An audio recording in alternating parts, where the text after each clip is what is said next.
You would know that it was Field Marshal Haig in 1914 who saved the Belgian town of Ypres from German domination, who then went on in 1918 to lead Britain in its greatest ever military feat, defeating Imperial Germany on the Western Front. Far from mocking Haig, as a Belgian, he should be a great hero to you. But never mind, maybe that sums up your anti-Britishness.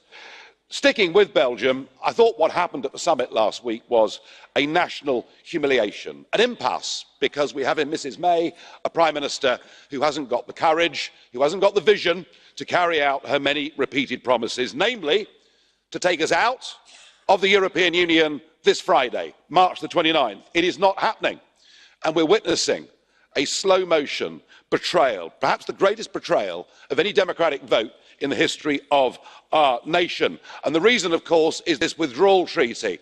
And I'll go back to the First World War. We won the war, but we had the Treaty of Versailles, and this treaty is the modern day equivalent. We have a reparations bill of £39 billion we have to pay for nothing in return. We have the annexation of a part of our national territory in the shape of Northern Ireland.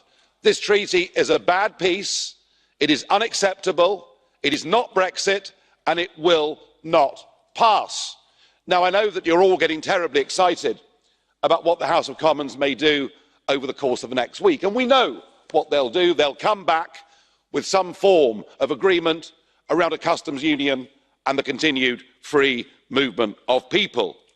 But even if they do that, the one thing that's inevitable is that we're headed for an Article 50 extension.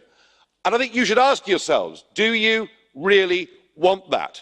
Do you really want Brexit to utterly dominate the next couple of years of your business to the exclusion of your many other ambitions? Do you really want the United Kingdom to contest the European elections, to send back a very large number of Leave MEPs just at a time when you're fighting populism as you see it across the continent? Do you really want me back in this place?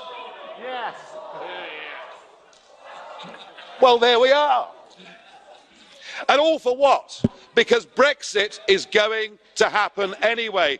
Mr Tusk, if you think the British people have changed their minds on Brexit, you, sir, are deluded. Because actually what we now see are opinion poll leads of 15 and in some cases nearly 20% in favour of leaving. If we had another referendum, Leave would win it by a bigger margin. So why put yourselves through years of agony? I pay great tribute to Mr Juncker, to Mr Barnier, to the European Commission. You have prepared your no-deal scenario. It is highly professional. It shows that actually leaving with no deal is not going to cause huge disruption. It even suggests that with no deal, there's no need for a visible border in Ireland. So I would say to you, to all of you and national leaders, reject the British extension beyond the 12th of April, get Britain out, and then we can all just get on with the rest of our lives.